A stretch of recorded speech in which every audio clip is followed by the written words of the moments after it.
I'm taking half your millions, including your grandmother's estate, Julian declared, a smug grin plastered across his face. His voice boomed through the courtroom like he was announcing the winning numbers in the lottery. The sheer confidence in his voice churned my stomach, but I forced myself to maintain a facade of calm as I sat at the defendant's table. My name is Eleanor Sterling. I'm 45 years old, and never in my wildest dreams did I imagine I'd find myself in a divorce court in Cloverton, Georgia, watching my husband of 5 years attempt to pilfer everything I'd worked my entire life to acquire. Julian was seated across the room with his attorney, looking as though he'd already cashed in the winning ticket. His expensive suit, which I had of course footed the bill for, was immaculately pressed. His golden hair was slicked back in that way that used to captivate me but now just made me want to retch.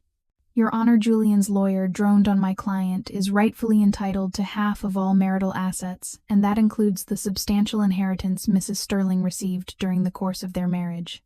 The lawyer's briefcase looked ready to burst at the seams, with documents each one meticulously detailing how Julian planned to waltz away with my grandmother's hard-earned money. I watched the spectators in the courtroom lean forward in their seats, clearly engrossed in what they assumed would be a colossal financial windfall. Some of them were probably doing the math in their heads, trying to calculate just how much Julian stood to gain. A few reporters had even made an appearance, lured by whispers of a multi-million-dollar divorce case involving a prominent businesswoman from Cloverton. Judge Caldwell, a formidable woman in her 60s with steely gray hair, scrutinized the initial paperwork, her expression betraying nothing. She'd been presiding over family court for over 20 years, and I imagined she'd seen every dirty trick in the book, but something deep down told me she hadn't seen what I was about to unleash. Julian turned ever so slightly in his chair to flash me what he probably thought was a triumphant smile. The audacity of it made my blood simmer. This was the same man who used to bring me coffee in bed, the same man who swore he loved me for who I was, not what I had. 5 years of marriage, and it had all been a carefully constructed sham. The courtroom felt oppressive with its dark wood paneling and the heavy weight of legal proceedings hanging like a thick fog in the air. Outside, I could faintly hear the sounds of Cloverton traffic, the soundtrack of people carrying on with their everyday lives while mine was being dissected and scrutinized in front of a room full of strangers. I gripped my purse tighter, feeling the reassuring weight of the envelope inside that held the power to change everything. Mrs. Sterling, Judge Caldwell addressed me directly. Do you have any response to these claims? I stood up slowly, my heart pounding against my ribs like a trapped bird, but my resolve stronger than ever. This was the moment I'd been waiting for, the moment when Julian's insatiable greed would finally catch up with him. Your Honor, I believe there's something the court needs to see. Looking back, the warning signs had been there from the very beginning, subtly flashing like neon lights, and I should have paid closer attention. Julian had swept me off my feet during a particularly vulnerable chapter in my life. I'd just turned 40 and was running my consulting firm Lumen Point Analytics with moderate success but precious little time for romance. My grandmother had been my closest confidant and companion until her death, 3 years before I met Julian, and I was still very much in the throes of grief when he appeared at a business conference in Oakwood, Alabama. He was undeniably charming, undeniably attentive, and seemed genuinely interested in my work helping small businesses optimize their operations. You're brilliant, he'd say, watching me pore over financial reports with an almost unsettling intensity. I've never met anyone who understands numbers the way you do. At the time, I naively assumed he was simply impressed by my intelligence. Now, with the benefit of hindsight, I realized he was meticulously calculating my net worth, assessing the potential payout. Our courtship was a whirlwind of lavish dinners and romantic getaways, fueled by champagne and the intoxicating illusion of love. Julian worked as a sales manager for a pharmaceutical company, but he always seemed to have more than enough money for these extravagant dates. I believe in investing in the people I care about, he'd say, with a disarming smile whenever I cautiously questioned his spending.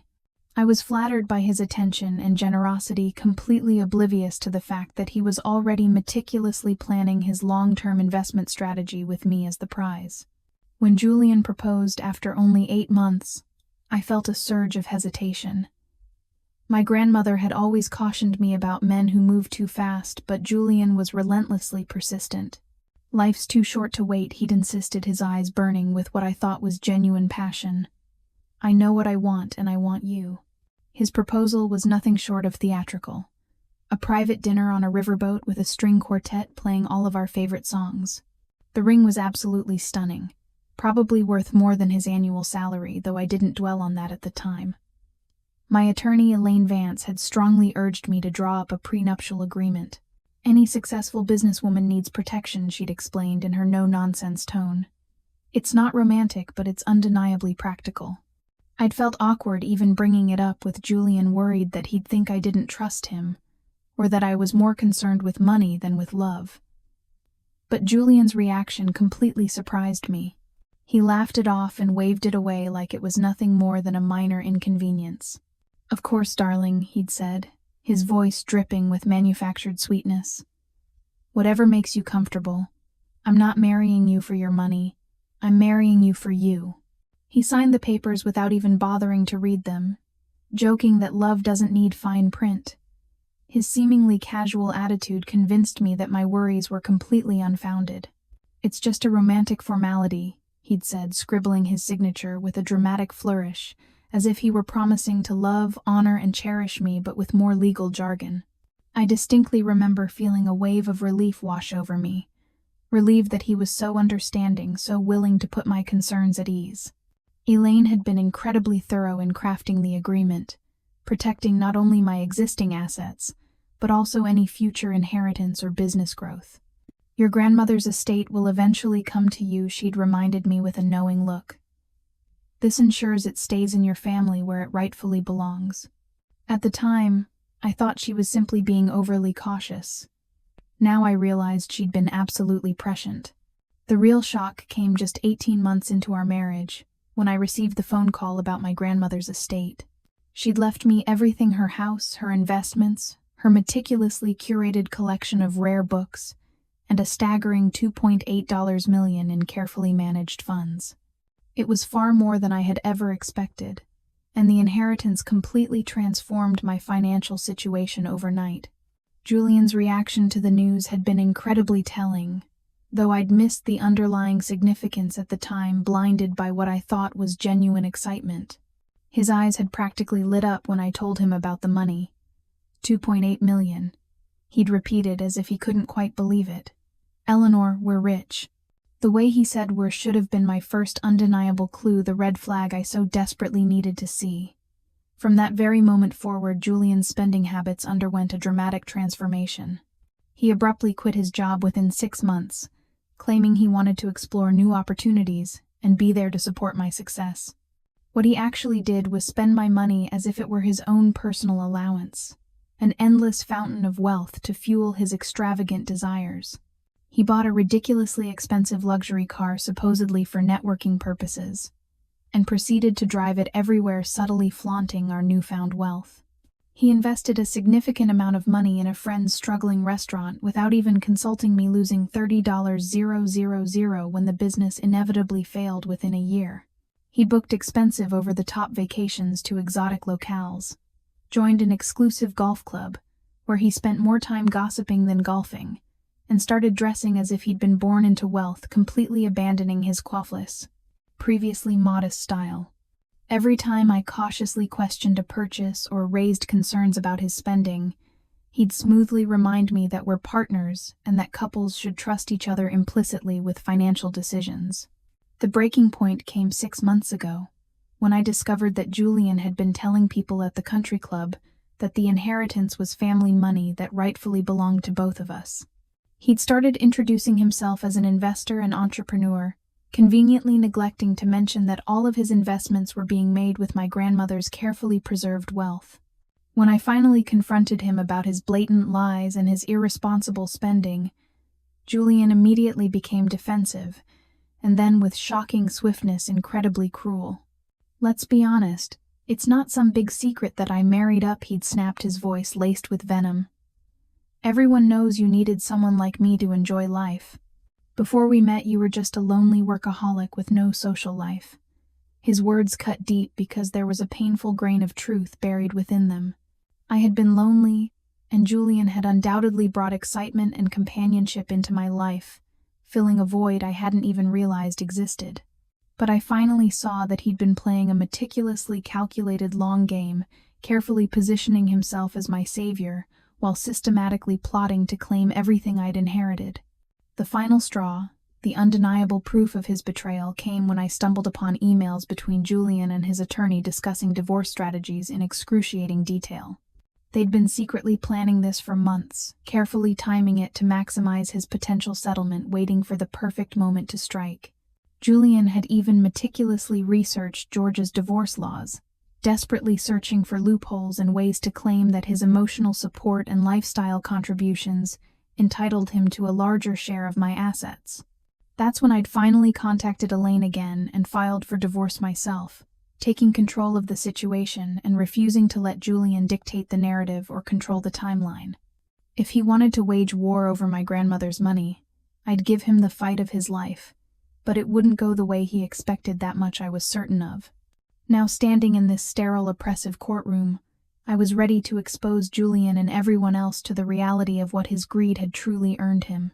I reached into my purse with a steady hand and withdrew the manila envelope that Elaine had so expertly prepared for this exact moment, the weapon that would dismantle his carefully constructed lies. The courtroom was completely silent, except for the soft rustle of paper and the distant, almost imperceptible hum of the air conditioning system, the sounds of the world holding its breath. Julian's confident expression faltered slightly as he watched me approach the judge's bench, a flicker of uncertainty dancing in his eyes. "Your Honor," I said, my voice surprisingly steady and clear, "I believe the court needs to review this document before proceeding with any asset division discussions." Judge Caldwell extended her hand, her expression unreadable, and accepted the envelope with a quiet dignity. "What is the nature of this document, Mrs. Sterling?" "It's a prenuptial agreement, Your Honor," I stated, meeting her gaze with unwavering resolve, one that my husband signed willingly before our marriage 5 years ago. The change in the courtroom atmosphere was immediate and palpable, electric, with a sudden jolt of suspense.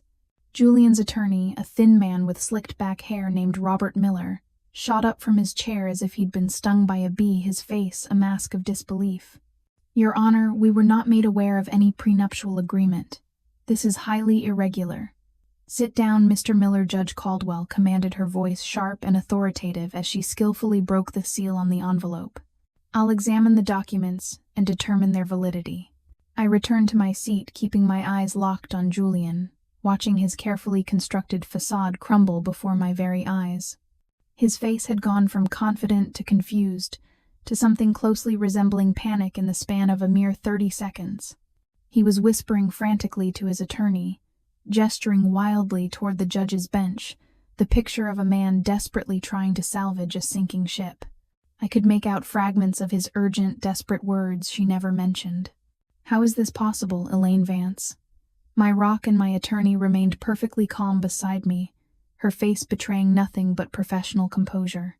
She'd been meticulously preparing for this moment for months, ensuring that every single detail of our legal strategy was foolproof, leaving Julian with absolutely no room to maneuver.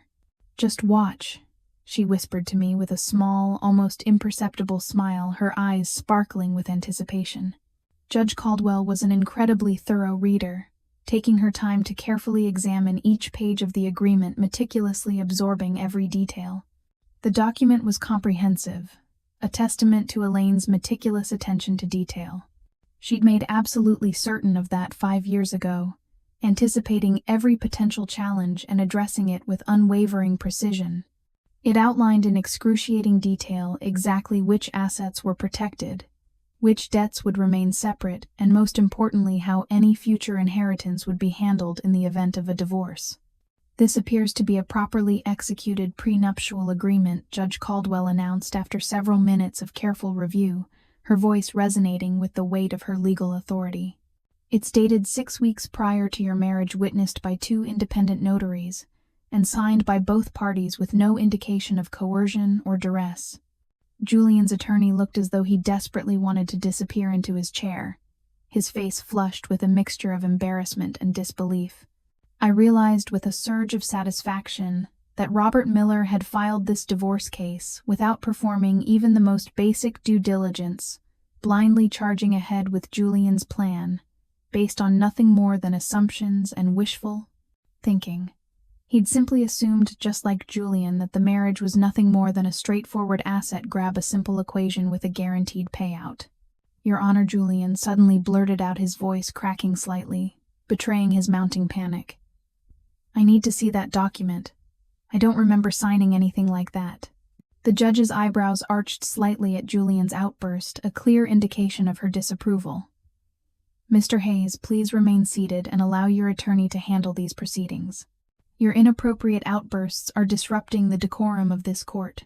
But Julian was spiraling now, his carefully constructed confidence crumbling around him like a sandcastle, battered by a relentless tide. "Eleanor, what is this? You never told me this was some kind of legal trap. Mr. Hayes." Judge Caldwell's voice cut through the courtroom like a whip, silencing Julian with its sheer force. "You will remain silent, or I will hold you in contempt of court. Your attorney may request to review the document through proper channels." Robert Miller approached the bench with obvious reluctance, his face pale and drawn. I watched him carefully examine the prenuptial agreement, his expression growing increasingly grim with each page he turned. He returned to his table and began whispering urgently to Julian, who was shaking his head in disbelief, his carefully laid plans dissolving before his eyes. The courtroom spectators were now completely enthralled, sensing that something truly dramatic was unfolding before them. I could hear muffled conversations and the frantic scratching of reporters' pens as they desperately tried to capture every single detail of Julian's very public humiliation. "Your Honor," Robert finally addressed the court, his voice noticeably lacking its earlier confidence and bravado. "My client would like to request a brief recess to review these documents more thoroughly. We were previously unaware of their existence." Judge Caldwell checked her watch, her expression conveying her growing impatience. "Mr. Miller, did you not conduct discovery regarding potential prenuptial agreements before filing your asset claims? This is standard procedure in a case of this nature." The attorney's silence was answer enough, a clear admission of his negligence. Julian had been so arrogant and confident in his carefully crafted plan that he'd never even bothered to mention the possibility of a prenup to his own lawyer, sealing his fate with his own hubris. Robert Miller had been completely blindsided just as much as his client, and was now desperately trying to salvage the situation. "I'll give you 10 minutes to review the document," Judge Caldwell declared, her voice leaving no room for argument.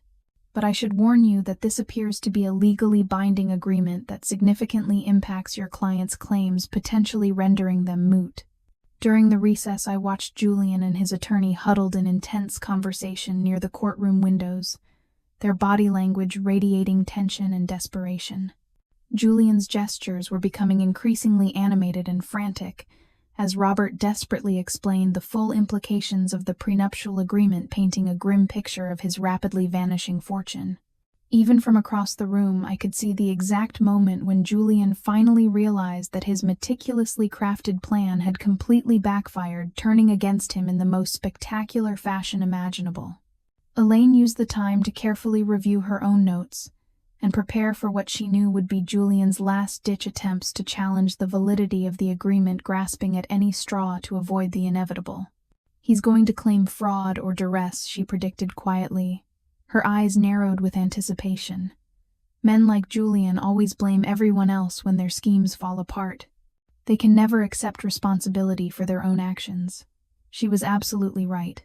When court resumed, Robert Miller immediately launched into a desperate legal argument, grasping at any possible technicality to salvage the situation. "Your Honor, my client believes he was deceived about the true nature of this document. Mrs. Sterling presented it as a mere romantic formality, not as a comprehensive asset protection agreement with significant legal consequences." Judge Caldwell looked distinctly unimpressed by this flimsy and unsubstantiated claim. "Mr. Miller, are you seriously claiming that your client signed a legally binding document without even bothering to read it? That is hardly a credible argument in a court of law." "Your Honor, my client trusted his wife implicitly." Robert stammered, his face flushed with embarrassment. He believed she was being honest and transparent about the document's scope and implications. I had to bite my tongue to keep from laughing at the sheer absurdity of this argument. Julian had always prided himself on being a shrewd businessman, a master manipulator who could effortlessly read people and situations to his advantage.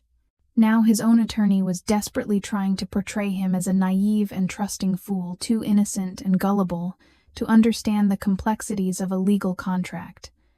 The irony was almost too delicious to bear. "The document is clearly labeled as a prenuptial agreement," Judge Caldwell observed dryly, flipping through the pages with a dismissive air. "It includes standard warnings about seeking independent legal counsel to review the terms before signing. Did your client choose to waive that right?" Robert shuffled through his papers nervously, desperately searching for some kind of loophole or saving grace. "Yes, Your Honor. My client willingly waived his right to independent counsel." "And the document was reviewed by a notary public, correct?" Judge Caldwell pressed, her voice unrelenting. "With your client present and confirming his identity and willingness to sign?" "Yes, Your Honor," Robert admitted, his voice barely above a whisper. Judge Caldwell turned her attention directly to Julian, her gaze piercing and unwavering. "Mr. Hayes, when you signed this document, did anyone force you to do so? Were you under any kind of duress or coercion?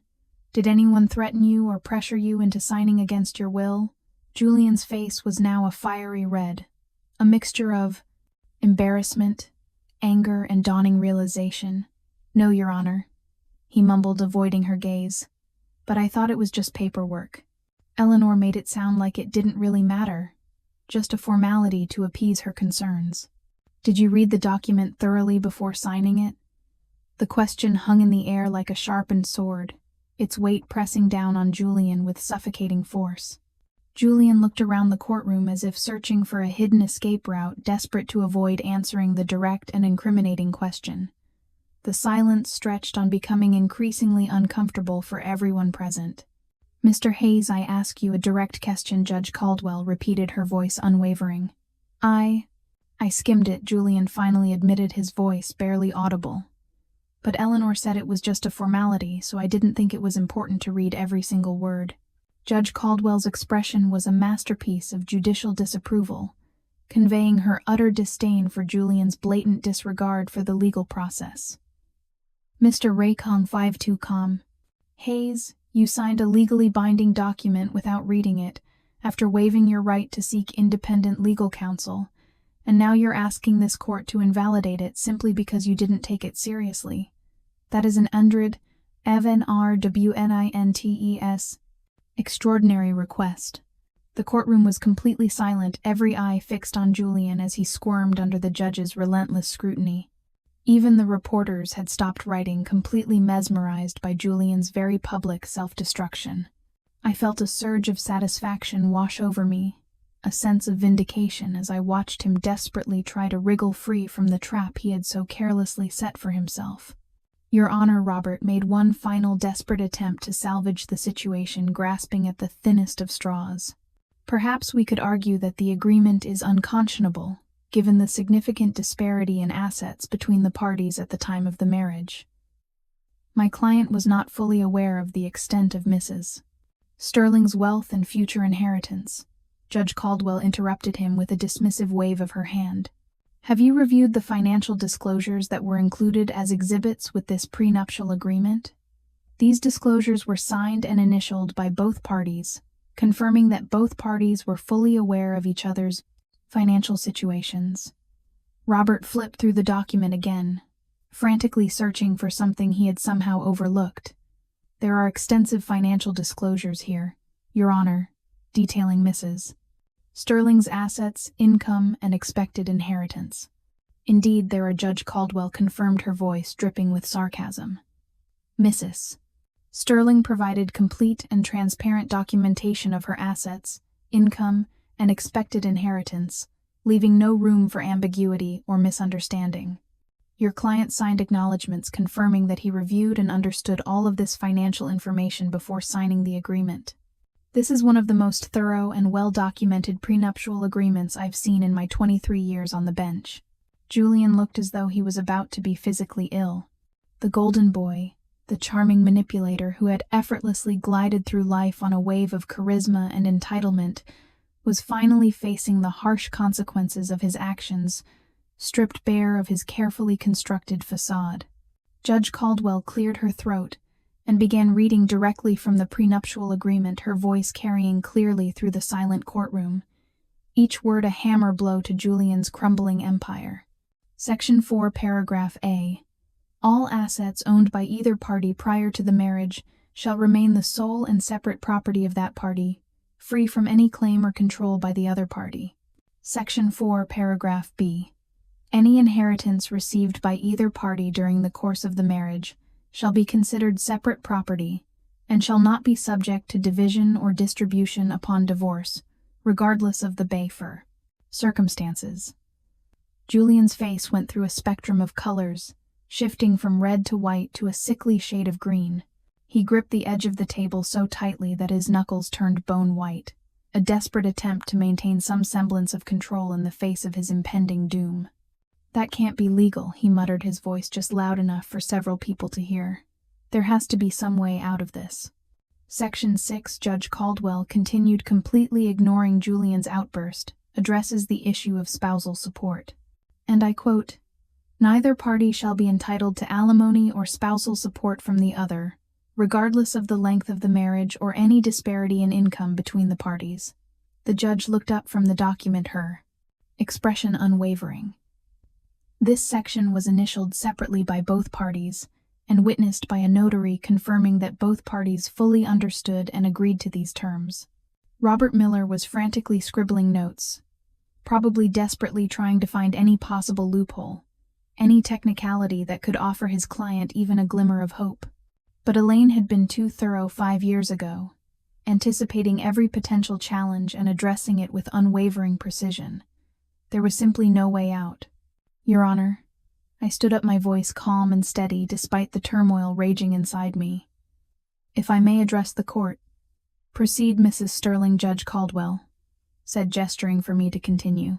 "When I inherited my grandmother's estate approximately 18 months ago, I immediately consulted with my attorney about whether the inheritance was protected under the terms of the prenuptial agreement. We confirmed without any doubt that it was fully covered under Section 4, Paragraph B, as previously stated by the court. Furthermore, I continued, my voice gaining strength. The inheritance has been kept in completely separate accounts since the day I received it, and has never been commingled in any way with any marital assets. It has been meticulously maintained as my sole and separate property.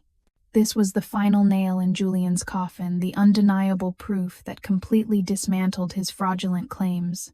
Not only was the prenuptial agreement airtight, but I had also been scrupulously careful about keeping the inheritance completely separate from our marital finances, leaving him with absolutely no legal basis to claim any portion of it. Judge Caldwell nodded approvingly, her expression conveying her satisfaction with my meticulous adherence to the terms of the agreement. "Mrs. Sterling, did you use any portion of your inheritance for marital expenses or for any joint purchases with Mr. Hayes during the course of your marriage?" "No, Your Honor," I replied without hesitation. "I maintained my regular income from my business to cover all household expenses, vacations, and other joint expenditures. The inheritance has remained completely separate and untouched." Julian exploded, his carefully maintained facade of composure finally shattering into a million pieces. "That's not true," he shouted, his face contorted with rage. "She bought things for us.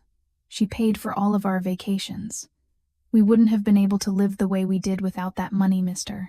Hayes." Judge Caldwell's voice was now as cold as ice, silencing Julian with its sheer force.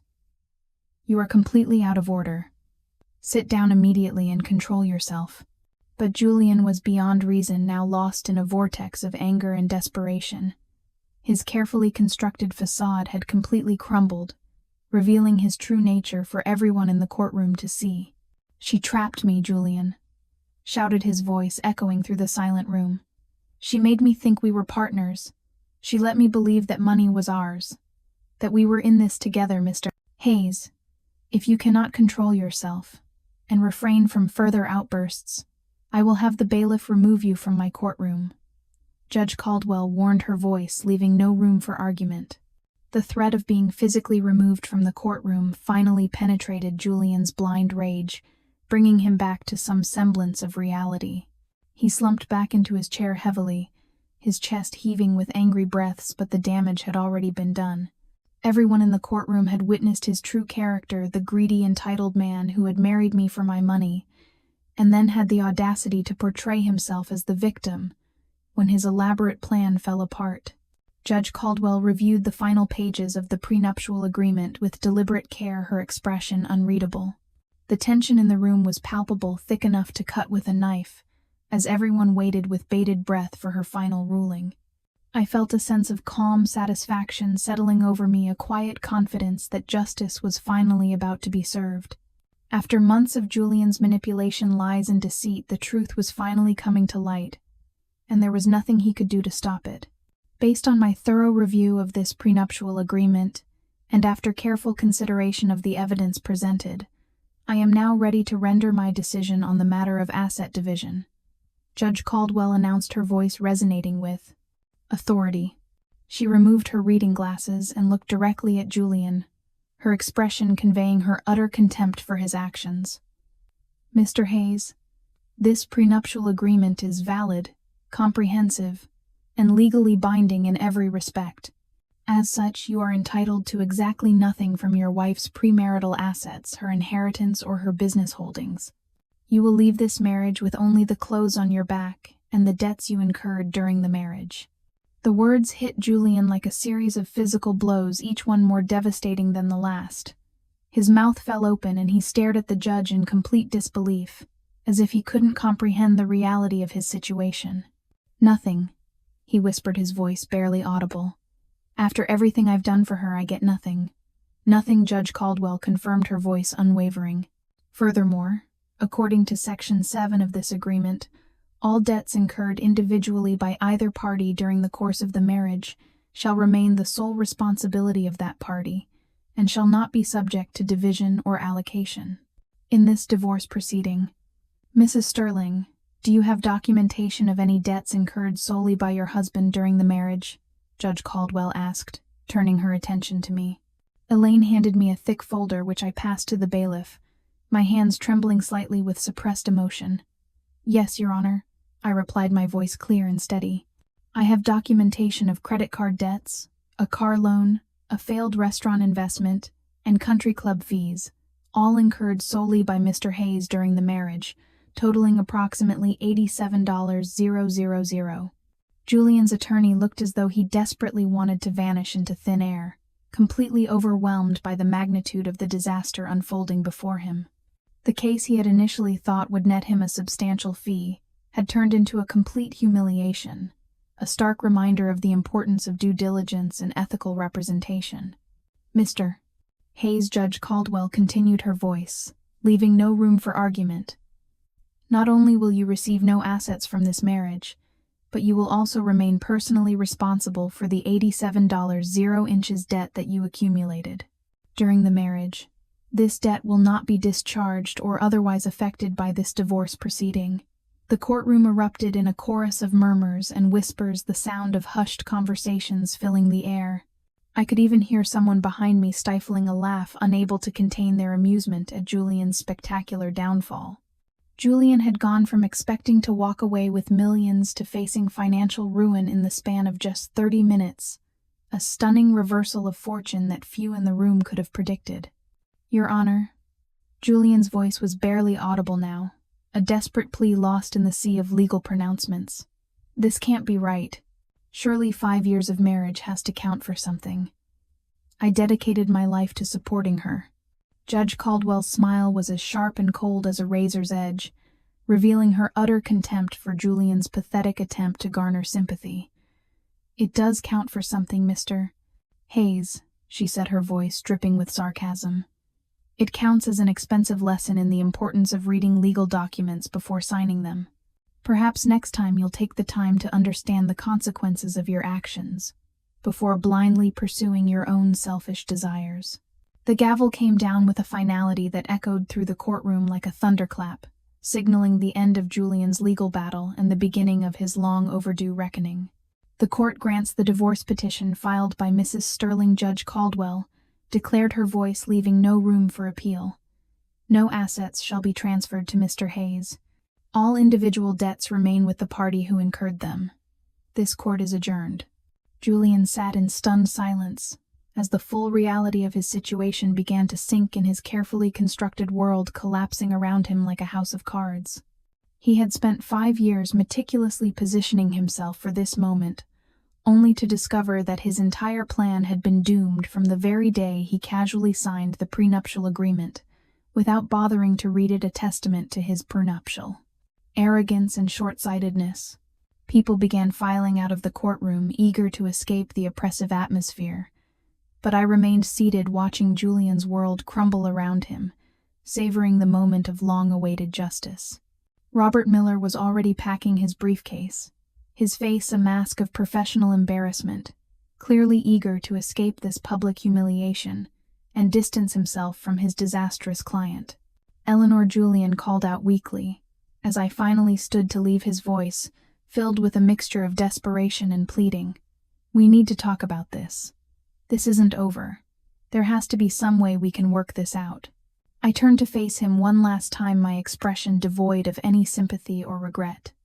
"Julian," I said, my voice clear and unwavering, "it was over the moment you decided to marry me for my money instead of loving me for who I am. The prenuptial agreement didn't ruin your plan. Your own insatiable greed and dishonesty did. You reaped what you sowed." His face crumpled as the full weight of his situation hit him, the realization of his devastating loss settling upon him like a heavy shroud. No inheritance, no assets, and a crushing debt that would follow him for years to come, a constant reminder of his failure. The man who had effortlessly charmed his way through life was finally facing a situation that couldn't be smooth-talked or manipulated away, a reckoning he had richly earned. As I walked toward the courtroom doors with Elaine beside me, I felt lighter than I had in months, as if a tremendous weight had been lifted from my shoulders. The nightmare was finally over, and Julian's true nature had been exposed for everyone to see, a stark warning to those who prioritize greed over genuine human connection. Justice, it turned out, sometimes came with its own sense of poetic irony, delivering a fitting punishment for those who dared to exploit and deceive. Julian's life unraveled completely in the months following our divorce, his carefully constructed facade collapsing under the weight of his own misdeeds. The $87 0 debt forced him into bankruptcy within 6 months, completely destroying his credit and making it impossible for him to maintain his extravagant lifestyle, the lifestyle he had so desperately clung to. His reputation in Cloverton's business community was irrevocably ruined when word spread about his attempt to steal his wife's inheritance, making him a cautionary tale about the importance of prenuptial agreements and the devastating consequences of greed. He became a pariah, shunned by his former friends and acquaintances, a symbol of the dangers of marrying for money instead of love. His career prospects dwindled, and he was forced to take a low-paying job at a local car dealership, a far cry from his previous position as a sales manager for a pharmaceutical company. He lost his luxury car, his exclusive country club membership, and his carefully curated wardrobe, forced to confront the reality of his reduced circumstances. He became a recluse, rarely venturing out of his small apartment, consumed by bitterness and regret. He tried to contact me several times, begging me to forgive him and give him another chance, but I refused to respond, unable to forget the pain and betrayal he had inflicted upon me. He had made his choices, and he had to live with the consequences. In the end, Julian's story served as a powerful reminder that true wealth lies not in material possessions, but in genuine relationships and integrity. His greed and dishonesty ultimately led to his downfall, proving that you can't build a lasting foundation on a foundation of lies. And as for me, I emerged from the divorce stronger and more resilient than ever, determined to rebuild my life and focus on what truly mattered: my business, my friends, and my own personal happiness. I learned a valuable lesson about trusting my instincts and protecting myself from those who would exploit my vulnerabilities. And I finally understood the true meaning of my grandmother's warning about men who move too fast sometimes. The most charming and attentive suitors are the ones you should be most wary of. The experience left me scarred, but it also made me wiser, teaching me to value my own worth and to never again settle for anything less than genuine love and respect. The divorce was a painful chapter in my life, but it was also a catalyst for growth, allowing me to shed the weight of the past and embrace a brighter future free from the shackles of greed and deceit. I had survived the storm, and I had emerged stronger on the other side, ready to face whatever challenges lay ahead with courage, wisdom, and unwavering self-reliance. The pitfalls of marrying for money became glaringly apparent. His country club membership was unceremoniously canceled when he couldn't keep up with the payments, and his extravagant car was repossessed, leaving him stranded and reliant on buses and trains. His dating prospects evaporated as the women in our circles caught wind of his gold-digging tactics, spreading the word about the superficially charming man who viewed marriage as a purely commercial enterprise. He had no choice but to move back into his childhood bedroom at his aging parents' house in Oakwood and accept a humiliatingly low-paying sales position. His fantasies of living off my grandmother's wealth were shattered by the brutal awakening of starting from scratch at the age of 47, burdened by debt and a tarnished reputation. I allocated a portion of my legally protected inheritance to create the Sterling Foundation. Its mission is to provide legal aid to women who are seeking prenuptial agreements and divorce representation. It's about making sure other women wouldn't become victims of manipulative financial predators like Julian.